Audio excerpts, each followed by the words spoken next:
So, hello guys. Karon mag-Laravel templating ta. So, unsa man ang Laravel?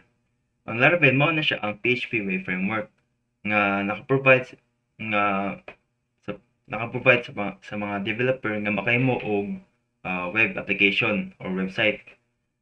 So, pamagi na kay mahimo ta og Laravel templating. So, ang Laravel templating mao na siya ang makita nimo sa website. So, example ni kay since atong Docker kay down man kung sa actually app. So, Docker Compose app.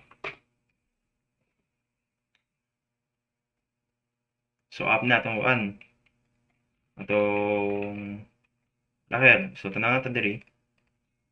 Tara. So, ito yung pili ang kuan. Di yun, manim gawas. It's oops. Tara. So, mga itong default Laravel template. Atong default. So, manim siya magawas. So, karon maging matato So, pamaagyan na, okay? Ano siya makita?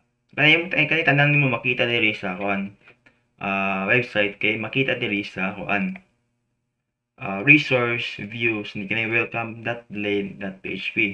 Ani tanan mo ni makita sa ato sa imong kuan sa mo ni makita.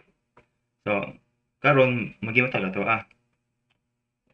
So kuan ta first ani kay magimata to kuan mga files nga need necessary para makahimo ta.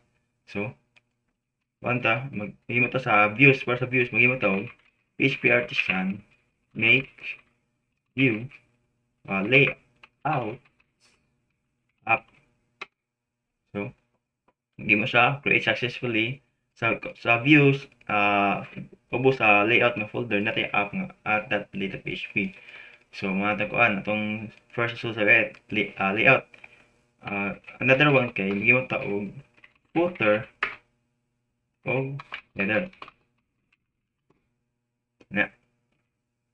So, another one kay magimo taog sa gawa sa tong layout ng folder magimo taog home.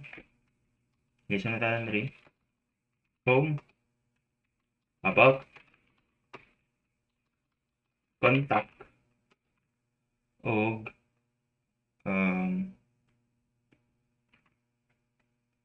about, contact, home. I think mga tanan. Okay. So, as of now, wala pa isod. So, ito siya oan. Punan. So, sulod sa app, may nasudlan. Ayun, sulod sa header, kuan, may nasudlan. Na. Ayun sa footer. Ito sa footer diri. Ayun. Atong home. Okay. Atong about. Ano itong about? Ayun.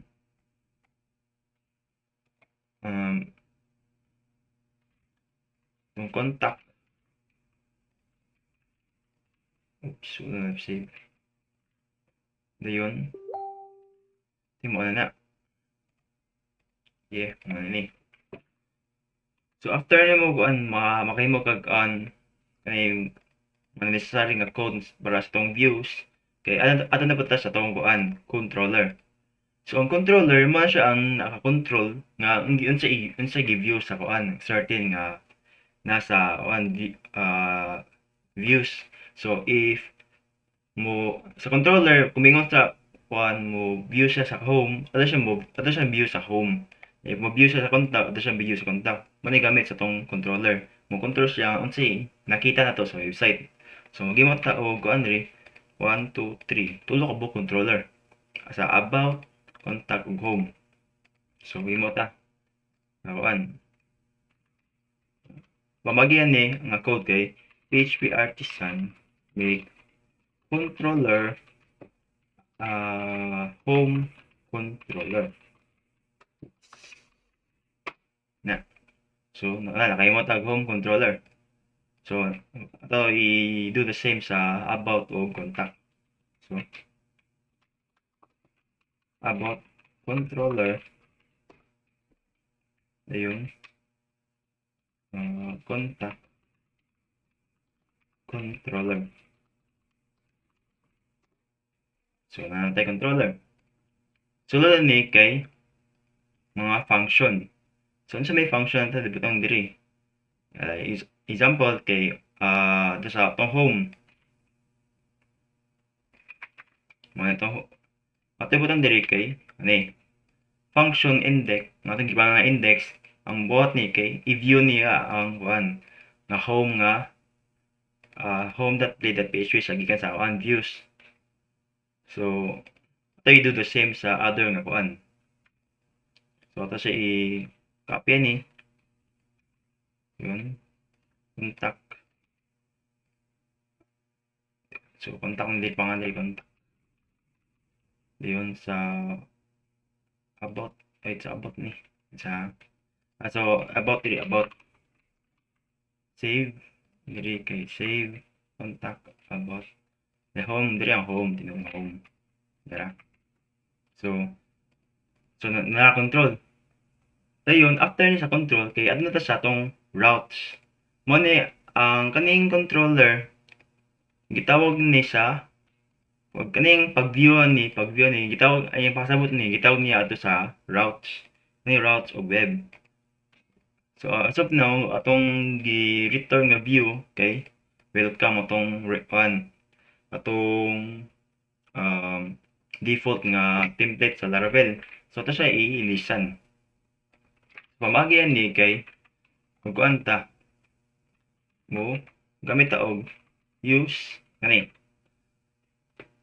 app /http controller mo sumano siya app http controllers yun nadri home controller.